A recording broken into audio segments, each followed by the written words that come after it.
ગોંડલની ભૌગોલિક સ્થિતિ અને ગોંડલની રાજકીય સ્થિતિ હોય કે ક્રિમિનલ સ્થિતિ હોય, આખી બધી જ થી ખૂબ સારી રીતે વાકેફ છો. તમને લાગે છે કે તમે ભણેલા ગણેલા એક યુવાન ગોંડલમાંથી ચૂંટણી લડવી જોઈએ? હું ચોક્કસપણે માનું છું કે ગોંડલની રાજનીતિમાં અત્યારે જે રીતે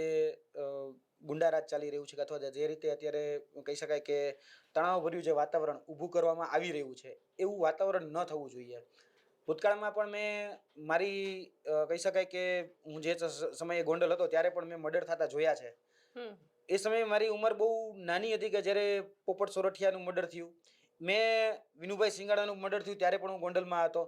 એ જ સમયમાં જ્યારે હું કોલેજ ચોકમાં જ એ જ સમયે ત્યારે હું કોલેજ ચોકમાં જ હાજર હતો અને એ જ જગ્યાએ મર્ડર થયું અને જાહેરમાં મર્ડર થયું ત્યારે પણ મેં આ બધું મારી નજર સમક્ષ જોયેલું છે. અને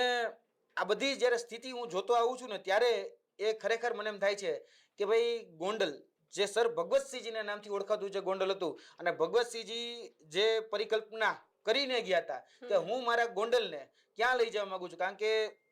જે પોતે લંડન જઈને આવ્યા એટલે કે સર ભગવતસિંહજી અને અહીંયા જે કોલેજ હોય એવી જ કોલેજ હોય ગોંડલમાં આવીને સ્થાપવી એ સમયમાં આજથી 100 વર્ષ પહેલા આજ દિન સુધીની કાંકરી નથી ખરી, પણ એ પ્રકારનું એનું ઇન્ફ્રાસ્ટ્રક્ચર કે અથવા તેની ગટર વ્યવસ્થા કે પાણીની વ્યવસ્થા એટલી સારી સુંદર વ્યવસ્થાઓ કરી કે ત્યારે મને એમ લાગે છે કે સર ભગવતસિંહે જે જોયેલું જે સપનું હતું એ સપનું ક્યાંક ને ક્યાંક રોડાઈ રહ્યું છે. એટલા માટે ગુજરાતમાં અથવા તો ગોંડલમાં પર્ટિક્યુલરલી ગોંડલની વાત છે એટલા માટે તો ગોંડલમાં પણ એ રીતે પરિપક્વ શાસન આવે એ પ્રકારની મારી ઈચ્છા તો 100% છે. કારણ કે